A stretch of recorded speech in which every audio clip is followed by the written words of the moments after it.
Olá, sejam muito bem-vindos de volta à nossa jornada de transformação aqui no Positivo e Próspero. É sempre uma alegria ter a companhia de vocês. Uma alegria imensa, e o engajamento de todos é o que move nosso canal. Com certeza. Para quem está chegando agora ou perdeu algum dos nossos encontros, a playlist completa está sempre disponível aqui no canal e na descrição, tá bom? Isso, e hoje a gente continua a nossa análise do livro O Poder do Subconsciente, de Joseph Murphy. Exatamente. Chegamos ao 15º episódio dessa série e o tema é fundamental. Totalmente. Vamos mergulhar no capítulo 15, que se chama O Seu Subconsciente e a Sua Felicidade. E a ideia central aqui é, bastante radical. O autor nos desafia a pensar que a felicidade não é algo que a gente encontra por acaso. Não, de forma alguma. A missão da nossa conversa hoje é explorar essa ideia de que a felicidade é algo que se escolhe, que se cultiva. Uma escolha diária que pode se tornar um hábito. Vamos ver como isso funciona na prática. Sim, e este capítulo traz umas técnicas e reflexões bem diretas que podem, de verdade, mudar o jeito como a gente encara o dia a dia. Perfeito. Então, vamos começar pelo ponto de partida do Murphy. Ele já chega quebrando aquela ideia de que a felicidade duradoura vem de... Fontes externas, né? Exato. Uma promoção, um carro novo, um casamento. Isso. Ele diz que isso tudo é transitório. E para sustentar esse argumento, ele busca uma passagem do livro de Provérbios. Aquele que confia no Senhor, feliz é. É essa, né? Essa mesma. Mas o interessante é a interpretação que ele dá para o termo Senhor nesse contexto. E aqui está a primeira chave para entender o sistema dele. Para o Murphy, Senhor não é uma entidade fora de nós. É uma metáfora. Uma metáfora para o nosso próprio subconsciente. Exatamente. O poder e a sabedoria da nossa mente profunda. Então, confiar no Senhor significa, na prática, confiar na capacidade da sua própria mente de guiar, de prover, de cuidar de você. Entendi. Isso já muda completamente o foco, né? Tira o poder do que está acontecendo lá fora e traz para dentro. Totalmente. É o primeiro passo para desvincular a felicidade de qualquer evento ou validação externa. Isso leva direto à ideia principal, que ele apresenta de uma forma quase chocante de tão simples. Que a felicidade é uma escolha. É uma escolha. Ele até cita outra passagem. Escolhei hoje a quem sirvais. Ele sugere que a gente tenha a liberdade de escolher servir a felicidade ou a tristeza. E na teoria parece simples demais, né? Mas o mecanismo por trás disso é que é fascinante. Ele não está tratando a felicidade como uma reação emocional passiva. Certo. Ele está enquadrando como uma decisão cognitiva, ativa. O que, aliás, tem um paralelo bem interessante com terapias mais modernas, como a terapia cognitivo-comportamental. Que diz que a gente pode mudar o que a gente sente se a gente reestruturar o que a gente pensa. Exato. Murphy só apresenta isso com uma linguagem mais espiritual, mais metafísica. E ele dá um guia para essa reestruturação. Ele cita uma carta de São Paulo aos Filipenses. Sim, que é um verdadeiro manual de instrução para o foco da mente, né? Tudo que é verdadeiro, tudo que é honesto, tudo que é justo, puro, amável, nisso pensai. É basicamente um cardápio. Ele está dizendo, se você quer escolher a felicidade, se concentre nesses pensamentos aqui. É uma abordagem bem prescritiva. Falando em prescrição, vamos para a técnica mais concreta que ele oferece. Aquele tipo ritual matinal de afirmações. Ah, sim, a programação do dia. Isso. A ideia é, assim que acordar, já declarar para si mesmo coisas como: a ordem divina toma conta da minha vida hoje, todas as coisas contribuem para o meu bem, seria um sucesso maravilhoso, serei feliz o dia inteiro. E a lógica por trás disso se baseia totalmente no modelo de mente que o Murphy defende. Que o subconsciente é um motor poderoso, mas que não julga, né? Exato. Ele não argumenta. Ele simplesmente aceita as premissas que a mente consciente entrega para ele e começa a trabalhar para manifestar aquilo na realidade. Então as afirmações matinais funcionam como o projeto que você entrega para o engenheiro. Perfeita analogia. É a planta baixa do seu dia. Você entrega esse projeto de felicidade e sucesso para o seu engenheiro subconsciente e ele vai construir aquilo. É uma programação deliberada, então. E isso me leva àquela historinha que ele conta do fazendeiro. Ah, do fazendeiro que assobiava e cantava o dia inteiro. Essa mesma. E quando perguntaram para ele o porquê, ele respondeu: eu fiz da felicidade um hábito. Essa ideia de que a felicidade pode ser um hábito, como escovar os dentes, é bem forte. É muito forte. Mas é aí que surge a pergunta mais importante, né? Que seria? Será que isso não corre o risco de ignorar ou invalidar as causas reais de infelicidade que as pessoas enfrentam? A dor, a perda, a injustiça. A tal da positividade tóxica. Exato. Do ponto de vista do Murphy, a causa primária de tudo é sempre o hábito do pensamento. Ele diria que uma pessoa com o hábito da preocupação vai achar motivo para se preocupar até no paraíso. E o contrário também. A pessoa com o hábito da felicidade vai achar motivo para gratidão mesmo na dificuldade. É essa a lógica dele. Ele não explora essa nuance da positividade tóxica. Para ele, o estado interno vem sempre antes da condição externa, sem exceção. Certo. Vamos olhar então para os obstáculos que ele mesmo aponta. O primeiro é aquela crença de que a felicidade é condicional, né? Eu vou ser feliz quando eu conseguir tal coisa. Sim, o quando.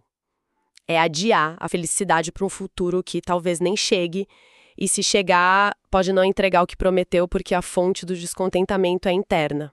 E o segundo obstáculo são os pensamentos que escolhem ativamente a infelicidade no presente. Frases como hoje o dia vai ser péssimo ou não vou conseguir. Para ele, isso são ordens diretas para o subconsciente. E ele ilustra isso com a história daquele gerente em São Francisco. Um homem que estava consumido pelo ressentimento contra os chefes dele. Sim, ele acreditava que o presidente e o vice-presidente o bloqueavam de propósito e ele era muito infeliz por causa disso. E a solução que o Murphy propõe é bem reveladora do método dele. Totalmente. Ele não mandou o gerente ir para o RH, confrontar os chefes ou procurar outro emprego. Nada disso. A solução foi interna. Ele instruiu o homem a repetir 3 vezes ao dia uma afirmação desejando paz, harmonia e boa vontade para os superiores. Basicamente, abençoar eles em pensamento. E o resultado, segundo o livro, foi que em poucas semanas o presidente o chamou, elogiou e deu uma promoção. Tá, mas aí um cético diria o seguinte: o que provavelmente aconteceu foi que, ao mudar os pensamentos, o gerente mudou o comportamento. Parou de agir de forma ressentida, a atitude dele melhorou e os chefes responderam a isso. É psicologia básica, né? Essa é a distinção crucial. A gente não consegue isolar as variáveis. A interpretação do Murphy é metafísica. Os pensamentos benevolentes influenciaram misticamente a mente dos chefes. E a interpretação psicológica é essa que eu falei. Pensamento mudou, comportamento mudou, resultado mudou. Exato. Mas, independente do mecanismo em que a gente acredite, o ponto central é o mesmo, né? Que a mudança começou quando ele parou de culpar os outros e passou a controlar o próprio estado mental. Esse foi o catalisador. Isso me lembra de outra metáfora poderosíssima que ele usa para esses bloqueios. A do cavalo e o toco de árvore. Essa mesma. Conta a história. Bom, a história é que um cavalo se assustou muito com um toco de árvore na beira da estrada. Anos depois, o fazendeiro tirou o toco de lá. Só que por 25 anos, toda vez que o cavalo passava naquele exato lugar, ele se assustava de novo. Mesmo sem o toco? Mesmo sem o toco. O cavalo estava reagindo à memória do toco. É uma analogia perfeita para respostas condicionadas, para fobias. O obstáculo não existe mais na realidade, mas ele continua lá como um fantasma na nossa mente, gerando uma reação real de medo. O bloqueio é puramente interno. É a nossa própria memória do medo. Exato. E é aqui que a filosofia do Murphy se encontra com o pensamento antigo. Ele cita diretamente o filósofo estoico Epiteto, que ensinava que a tranquilidade da mente vem de não dar poder às coisas que a gente não controla. Isso. E o ponto de encontro é esse. O foco radical no que está dentro do nosso controle, que são os nossos pensamentos, nossos julgamentos, nossas escolhas. Um estoico busca a serenidade para aceitar o mundo como ele é. Exatamente. Ele busca a fortaleza interior. O Murphy concorda com isso, mas ele dá um passo a mais, um passo bem significativo. Que é? Ele não diz apenas que seus pensamentos vão te trazer paz. Ele afirma que seus pensamentos ativamente remodelam a sua realidade exterior. Ah, entendi.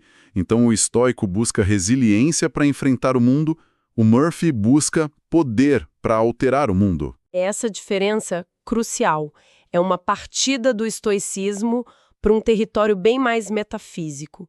Por isso que a conclusão dele sobre quem é o homem mais feliz é tão específica. que é aquele que constantemente expressa e pratica o que há de melhor nele. Sim. E o melhor para ele, que ele também chama de Deus ou princípio da vida, é criativo. Então, ao alinhar seus pensamentos com amor, verdade, beleza, você não só se sente bem, você está, na visão dele, criando uma realidade melhor. E a felicidade é só o subproduto disso. Certo. Então, depois desse mergulho, se a gente fosse resumir o framework do Murphy para a felicidade, quais seriam os pilares? Bom, acho que o primeiro pilar é a felicidade é uma escolha cognitiva, não uma reação emocional. É uma decisão. Ok, segundo? Essa escolha tem que ser reforçada todo dia com ferramentas como as afirmações até virar um hábito mental. Perfeito. Terceiro, os maiores obstáculos não são externos, são internos. São as memórias dos tocos que não existem mais. Medos, ressentimentos. Entendi. Quarto, não dá para comprar felicidade. O reino da felicidade, como ele diz, está no nosso pensamento e sentimento. E por último, quinto, a pessoa mais feliz é aquela que está num processo contínuo de expressar suas virtudes. A felicidade não é o destino final, é a consequência do caminho. É um sistema bem focado na responsabilidade pessoal, né? Essa ênfase em sermos os arquitetos do nosso estado mental é muito poderosa, independente de como a gente interprete o mecanismo por trás. Com certeza. E essa talvez seja a lição mais duradoura do capítulo. Seja qual for a sua visão, metafísica ou psicológica, a mensagem sobre a importância da prática mental deliberada e do foco no que podemos controlar, isso permanece muito relevante. Muito bom. Somos imensamente gratos por ter vocês com a gente nessa conversa. A gratidão é uma das chaves para uma vida positiva e próspera. E a nossa é toda para vocês. Deixem aqui nos comentários qual foi o insight mais poderoso deste capítulo para vocês. Qual hábito de felicidade vocês vão começar a praticar? Isso. E claro, nossa conversa é sempre um convite para que cada um mergulhe na obra original. A leitura do livro é uma experiência única. Com certeza. E se a felicidade também depende de como a gente se relaciona com os outros, no nosso próximo encontro a gente vai explorar o capítulo 16, Seu subconsciente e as relações humanas harmoniosas. Vamos descobrir a chave mestra para relacionamentos felizes. E fica aqui uma reflexão final. O autor afirma que o nosso pensamento é a causa, e uma nova causa produz um novo efeito. Se isso for verdade, qual é a menor mudança de pensamento que a gente pode fazer hoje para criar um novo efeito de felicidade em nossa vida amanhã? Fique a reflexão. Se esta conversa trouxe valor para o seu dia, não se esqueça de curtir, se inscrever no canal Positivo e Próspero, ativar as notificações para não perder nossa próxima análise e compartilhar com aquelas pessoas que também podem se beneficiar desta mensagem. Até a próxima!